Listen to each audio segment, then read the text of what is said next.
이 시간에는 마태복음 6장 25절로 26절을 중심으로 해서 계속 주께서 언급하신 인생의 가치라는 제 말씀을 상고하는 가운데 어려웠기를 원합니다. 마태복음 16장 26절에서 예수님이 말씀하시기를 사람이 만일 온천을 얻고도 제 목숨을 잃은 무엇이 유익하리요? 사람이 무엇을 주고 목숨을 바꾸겠느냐고 말씀하셨습니다. 또 마가복음 8장 36절 37절에도 같은 말씀을 하신 것을 기록하고 있습니다. 이 말씀들은 주님이 언급하신 인생의 가치가 얼마나 귀중한 것인가를 잘 대변해 주고 있다고 하겠습니다. 예수님께서는 천하를 얻는다고 해도 목숨과는 바꿀 수 없다고 말씀하신 것은 한 사람의 가치를 물질로 비유하고 계산할 수 없다는 뜻입니다. 인생의 한 생명이 무엇보다 비교할 수만큼 소중한 것을 언급하신 것입니다. 예수님께서 밝혀주신 대로 천하보다 더 귀한 것이 사람인데 태초에 사람을 지으실 때 하나님의 형상을 닮은 성품을 만드신 것만 봐도 가히 짐작할 수가 있습니다.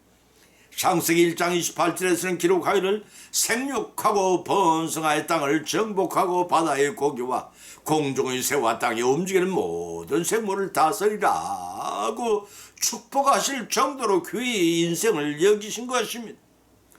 이는 만물의 영장으로 인정하신 것이 유일하게 하나님과의 교통할 수 있는 대리권자로 인간을 세우신 것을 알 수가 있습니다.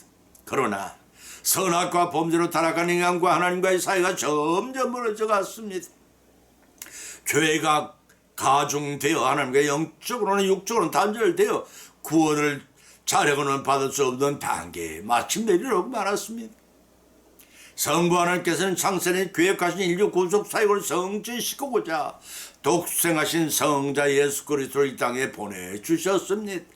회개하라 천국이 가까웠느니라 외치시며 하늘 복음을 전파하신 예수님께서는 당시 유대 사회 종교 지도자들이 사주받는 유대인들이 가는 곳마다 따라다니며 괴롭혔습니다.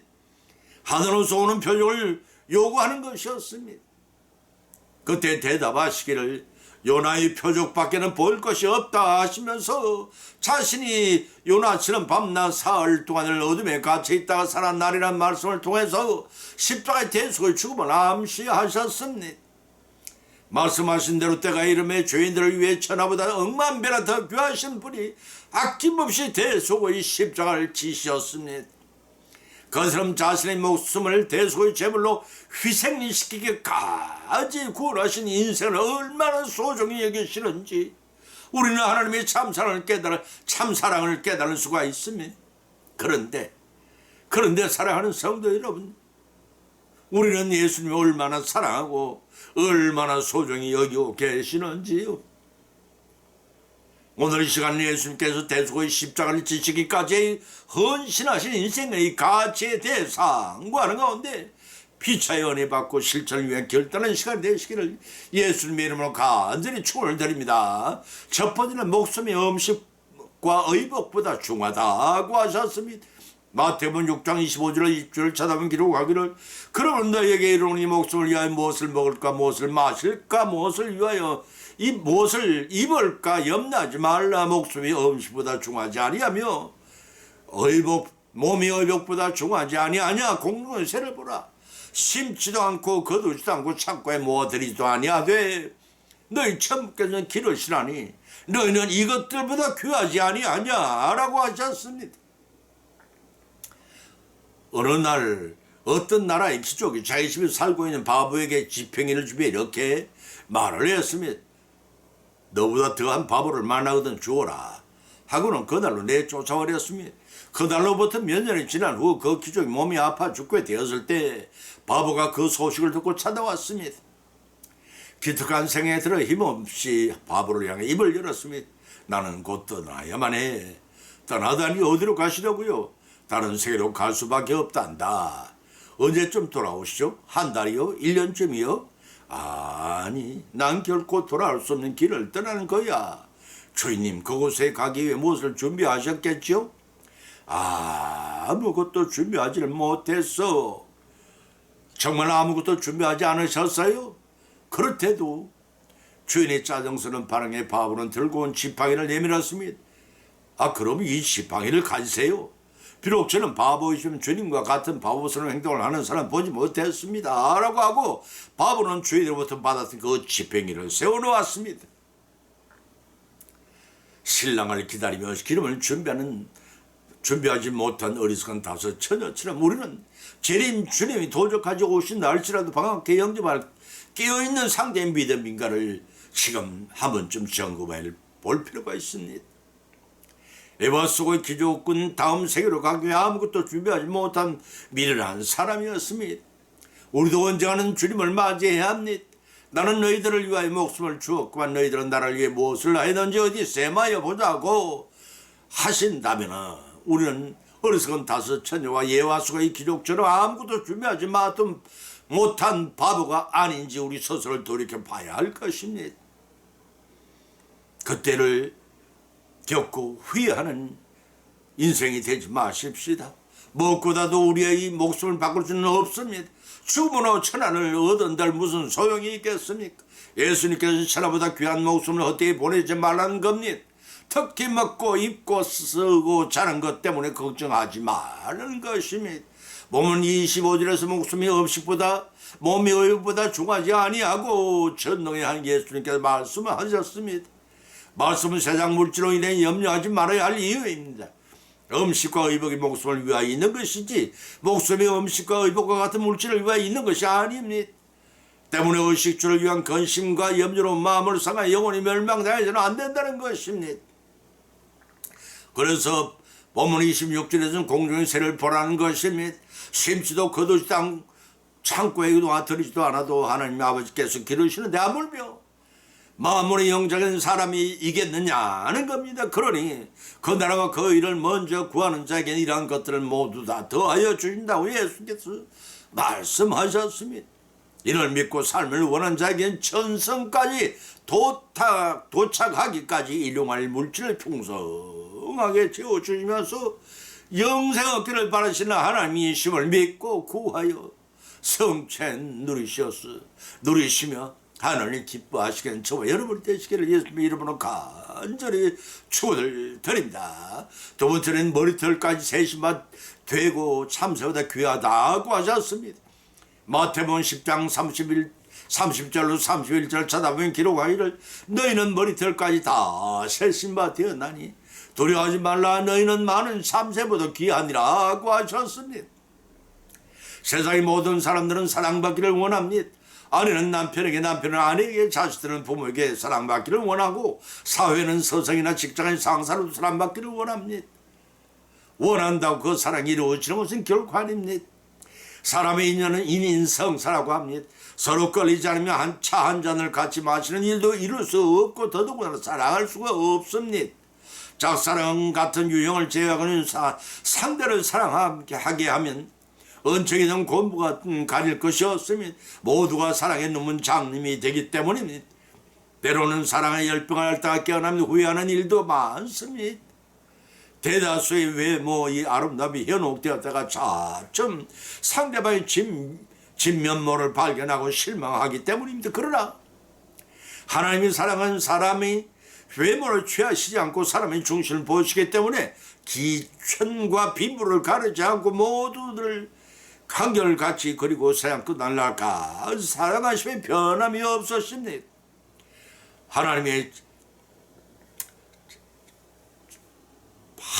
참 사랑은 짝사랑하는 사람처럼 열광적인 사랑입니다. 조건도 없고 주시기를 기뻐하는 불변의 사랑이십니다. 우리나라의 유명한 단편 중에 발가락이 닮았다는 단편 소설이 있습니다. 행실이 정결치 못한 아내가 아이를 낳았으면 병원에 찾아온 남편은 아무리 살펴봐도 자기를 닮은 대나고는 찾아볼 수가 없었습니다. 아내와 장모를 비롯한 처가 식구들의 시선이 집중되는 느낀 남편은 마치 큰 발견이라도 한 것 같이 가난한 아이의 발을 만지다가 얼굴을 서서 이렇게 말했습니다. 내 발가락을 꼭 닮았네 라고 서글픈 웃음을 지어 보였다고 묘사했습니다. 사람은 자신을 닮은 자식을 사랑하던 하나님 또한 자신의 형상을 닮은 사람을 사랑하십니다. 요한일서 4장 10절에서 기록하기를 사랑은 여기 있으니 우리가 하나님을 사랑한 것이 아니요 오직 하나님이 우리를 사랑하사 우리의 죄를 위하여 화목 죄를 그 아들을 보내셨습니다 하고 밝혀있습니다. 어느 옛날 어느 왕이 있었는데 그 왕 밑에는 도덕가인 한 제사장이 있었습니다. 그 제사장이 팔레스타인을 여행을 하다가 그리스도의 복음을 받고 감동을 받아 그리스도인이 되고 말았습니다. 그 제사장은 귀국한 후에 사람들에게 예수님은 죄를 구원하기 위해 세상에 오신 것이다. 나는 구주를 이미 믿고 그리스도인이 되었다고 알렸습니다. 그러자 왕이 제사장에게 만왕의 왕 되신 하나님이시라면 한마디로 사람을 구원할 수도 있는데 무엇 때문에 친히 사람의 몸을 입으셨는가 라고 물어봤습니다. 제사장은 대답할 수 있는 여유를 하루만 달라고 정했습니다.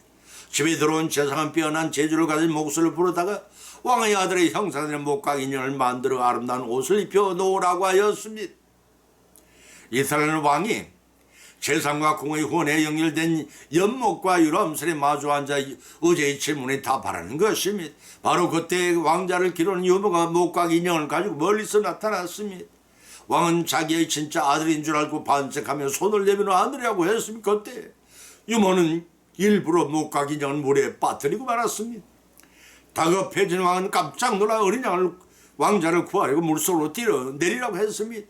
그 순간 제사장은 왕을 저지하며 이렇게 말했습니다. 왕이시여, 친히 내려갈 필요가 없습니다. 저나 누구에게나 시키시죠. 안 된다. 그건 말이라고 하느냐. 다른 사람은 마음이 안 놓인다 말이야. 이게 아비의 사랑입니다. 물속에 뛰어들리는 왕을 왕강이 제지시키며 제사장은 엄숙하게 말했습니다. 그렇습니다. 전지전능하신 하나님께서 한마디 말로 세상 사람을 구원하지 않고 친히 사는 모양이 되셔서 십자가 대속의 제물이 되신 것은 폐하가 왕자를 사랑하던 우리를 너무나 사랑하시기 때문이라고 하였습니다. 본문 30절에서도 기록하기를 너에게는 머리털까지 다 세심화 되었나니 라는 말씀을 통해 얼마나 우리를 사랑하신가를 짐작하던 남음이 있습니다. 사람의 머리카락은 인간의 몸에서 가장 경시되는 부분으로 하루에 수십 개씩 빠졌지만 대부분의 사람들은 대수롭지 않게 여깁니다. 그런데 하나님께서는 그러한 인간의 머리카락까지도 다 세심바 되시고 세시고 계신다고 말씀하십니다. 이 작고 부달것없이 사소한 일까지 섭리하시는 아들의 복음 사역을 감당하고 순종하는 이들을 보호하시는 일이겠습니까? 이와 같이 주님이 언급하신 인간의 가치는 참새 한 마리보다 귀하고 천하보다 더 소중히 여기셨기에 십자가 대속의 죽음을 통해 우리를 구원하시는 그 큰 사랑에 세세 묻도록 우리 모두는 감사와 찬미와 영광을 돌려드려야 되지 않겠습니까? 세 번째는 사람의 안식일을 위에 있는 것이 아니라고도 하셨습니다. 마가복음 2장 26절 27절을 찾아보면 기록하기를 그가 아비 아들 제사장 때에 하나님이 전에 들어가서 제사장 외에는 먹지 못하는 진설병을 먹고 함께한 자들에게 주지 아니하였느냐. 또 가라사대 안식일은 사람 위에 있는 것이 아니요 사람이 안식일 위에 있는 것이 아니니라고 밝히셨습니다. 안식일은 오늘날의 주일에 해당이 됩니다. 안식일은 여호와의 하나님이 연세 동안 창조하시고 쉬신 날이라고 출애굽기 20장 8절로 11절과 신명기 5장 12절 15절에 밝혀두고 있습니다. 이 날을 감사일을 드린 날로 금요일 해가 질 무렵부터 토요일 해가 질 때까지 일주일간 제7일 안식하며 성일로 지켰습니다. 그러나 주님은 주님이 부활하신 첫날을 기념하여 주일로 삼아 초대 교회부터 지금까지 지켜왔으면 계시록 1장 10절에 또한 밝혀놓고 있습니다. 때문에 엄밀히 따져서 구약의 안식일은 전진 만물의 창조 기념일이요 신약의 주일은 주님의 부활을 기념하는 날입니다. 따라서 거룩하게 지키는 것은 성도의 당연한 도리일 것입니다. 그런데 예수님께 초림하신 당시 유대인들은 장로의 유전법에 따라 외식적이고 너무나 형식의 틀에 얽매여 있었습니다. 안식일에 참된 율법 정신으로 사람의 유익을 위해서 있는 것이 하나님 뜻과 목적을 이룰 데 있습니다. 그런데 율법주의자들은 사람보다 제도를 더 중요시했습니다. 본질보다 형식을 더 중요시했다는 것입니다. 그뿐 아니라 하나님의 권위보다 율법주의자들의 민주주의자들은 인간의 권리를 더 중요시 여기기 때문에 예수님께서 그들을 향해 바르게 깨우쳐 주시려고 했습니다. 본문의 말씀 27절을 찾아보면 안식일은 사람 위에서 있는 것이오라고 말씀하셨습니다. 안식일 계명이 공식적으로 이스라엘 백성에게 주어진 것은 모세가 시내산에서 계명 10계명을 받을 때부터라고 출애굽기 20장 8절 11절에 기록되어 있습니다. 여기서 중요한 사실은 모세가 계명을 받기 전부터 안식일이 알려져 있었습니다. 출애굽기 16장 23절과 25절의 말씀입니다. 이미 천지 창조를 마친 하나님께서는 제7일 안식일로 정하시고 지키도록 명하셨습니다. 신명기 5장 12절 15절에 의하면 안식일에는 육체적 노동에서 벗어나야 한다는 인도주의적인 면이 강조되어 있습니다. 그뿐 아니라 이스라엘 애굽에서의 억압받던 노예 생활로부터 구원받은 사실의 안식일을 지키지 않은 이유로 제시되었습니다. 따라서 안식일을 육체적 노동과 압박, 고통으로부터 사람을 예방시키고 휴식을 취하도록 제정된 것은 하나님이 사람을 사랑하시는 배려인 것입니다. 이러한 하나님이 참 사랑하는 각종 죄로 인한 정신적 압박과 고통에서 해방되어 안식을 누리게 하려는 목적도 있다고 할 수가 있습니다. 동시에 하나님과의 영적인 교제를 하면서 기쁨과 찬송과 감사의 예물을 드릴 목적도 있었습니다. 그런데 이러한 목적들은 각종 제사 행사와 언약의 행위 예배를 통하여 성취가 가능합니다. 따라서 안식일은 온 이스라엘이 회중에 모여 이러한 일들을 하는 성회로 사용됐다고 볼 수가 있습니다. 레위기 23장 3절을 참조하시기 바랍니다. 그래서 제사장은 안식일이나 성소의 안의 식탁 외에 진설병을 진설해야 했고, 레위기 24장 8절의 말씀입니다. 안식일은 평일에 드리는 희생 외에 특별 희생, 민수기 28장 29절 10절을 드려야만 했습니다. 참조하시기 바랍니다. 또한 사내 아이가 태어난 지 8일이 되는 날이면 그 안식일에야 할례식이 거행되기도 하였고, 레위기 10장 3절과 요한복음 7장 20절에 밝히 말씀입니다. 안식일에는 온 회중이 다 함께 여호와 하나님께 예배를 드렸습니다. 그렇게 함으로써 백성들은 하나님께 영광을 돌렸습니다. 또한 각종 죄로 인하여 고통과 압박에 해방되는 정신적으로 안식을 누릴 수가 있었습니다.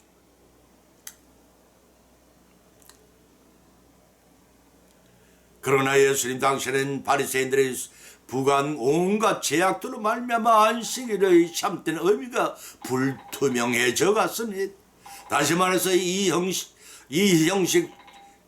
형과 저 형식과 규범에 얽매여서 안식일을 제정하신 하나님의 참된 의미가 퇴색해져만 같다는 것입니다. 오히려 그로 말미암아 안식일은 사람에게 안식을 주기보다는 오히려 억압과 고통만을 더해주는 요소로 작용을 했습니다. 따라서 본질은 예수님께서 안식일의 참된 의미를 깨닫게 하기 위한 하나님의 원래의 목적과 의도를 강조한 말씀입니다. 인류의 죄를 대속하기 위해 십자가를 지신 예수님께서 친히 언급하신 인생의 가치는 세상의 어느 국가다 비교할 수 없을 만큼 소중히 여기시면 알고, 그 참사랑에 한없는 감사와 찬양과 영광을 이 땅에서 모릅니다. 하나님이 보좌 앞에 세서부들을 돌리는 믿음으로 성령은 저와 여러분이 되시기를 예수님 이름으로 간절히 축원을 드립니다. 결론을 맺습니다. 오늘 본 말씀은 상황과는 가운데 피차인 믿음 내 은혜를 받았고, 또한 세 가지 교훈을 받은 줄 압니다. 그 첫 번째는 대속의 십자가를 지시기까지 우리를 사랑하신 예수님이 언급하신 인생의 가치는 목숨의 음식과 의복을 비할 수 없을 만큼 귀중하다고 하셨습니다. 그 두 번째는 대속의 십자가를 지시기까지 우리를 사랑하신 예수님이 언급하신 인생의 가치는 머리를 다 세신바되고 참새보다 귀중히 하여 천하와도 바꿀 수 없다, 그 말씀하셨습니다. 그 세 번째는 대속의 십자가를 지시기까지 우리를 사랑하신 예수님께서 언급하신 인생의 가치는 사람이 안식을 위해 있는 것이 아니라고 할 정도로 귀중한 것이라고 하셨습니다. 이러한 교훈을 받은 것으로 그치지 마십시다. 한번 지나가면 다시 돌아오지 못하는 인생의 삶입니다. 헛되이 보내서 후회하지 말고 예수님이 대속의 십자가를 지시기까지 인생의 생명을 귀하게 여기신 그 참사랑을 우리의 실생활에 대해 받은 것으로 걷지 마시고, 교훈으로 받아 실천하고 적응하여 풍성한 결실을 거둠으로써 주님께서 예비한 복을 모두 다 받고 누리시는 영생의 천국 삶을 이루어 나가시를 예수님 여러분을 간절히 축원을 드립니다. 찬송가 380장을 올리겠습니다.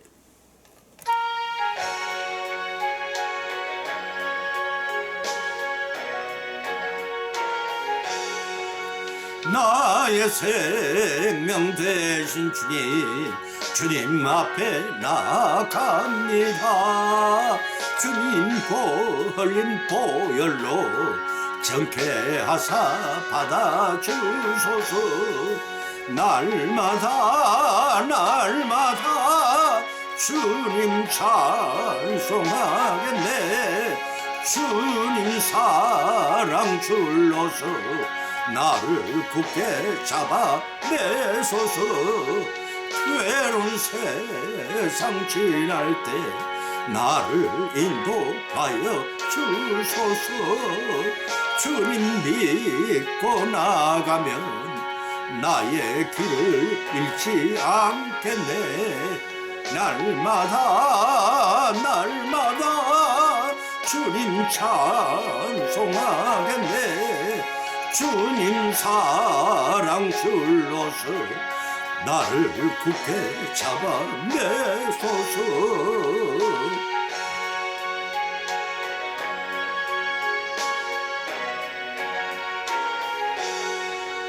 세상 살아갈 때에 주님 더욱 사랑합니다.